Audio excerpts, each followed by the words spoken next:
Бәріне сәлем. Бүгін асқабақ қосылған сарғыш түсті булочка дайындаймыз. Өте дәмді, жасау жолдары өте оңай. Сондықтан міндетті түрде дайындаңыздар, сіздермен бірге меруерт. Қосатын құрамдардың барлығы үй температурасында болғаны дұрыс. Жылы үстіміздің үстіне қантымызды саламыз, оның үстіне ашытқымызды қосып, жақсылап араластырамыз. Піскен суға қайнатылған асқабақты саламыз. Ұсақ бөліктерге бөліп суға қайнатып алсаңыздар болады. Содан кейін ванильді қант пен тұзымызды салып, оның үстіне бір жұмыртқамызды саламыз да жақсылап араластырамыз. Енді ұнымызды шетінен қоса отырып, қамыр елейміз. Барлық құрамдарды мөлшері төменгі описанияға жазып қойдым. Сол жерден көре аласыздар. Қазір барлық ұнды салып болғаннан кейін де қамыр қолға жабысып тұрады. Сол кезде үй температурасында тұрған жұмсақ сары майды қосып араластырамыз. Бірақ қиындау болуы мүмкін. Егер де қамыр бірікпей жатса, сәл ұнын қосып жіберсеңіздер болады. Сол кезде осындай жұмсақ қамыр шығады.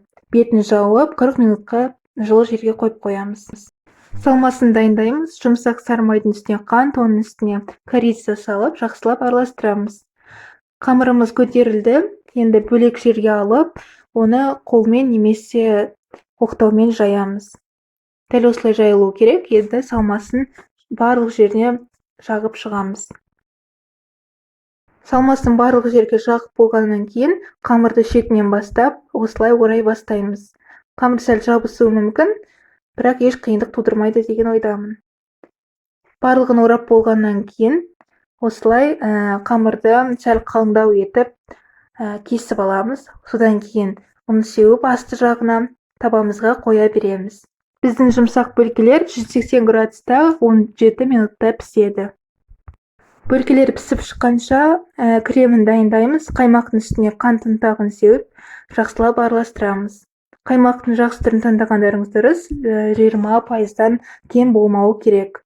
Енді бетіне піскен бөлкелеріміздің бетіне қасықпен жағып шығамыз. Біздің жұмсақ асқабақты бөлкелеріміз дайын болды.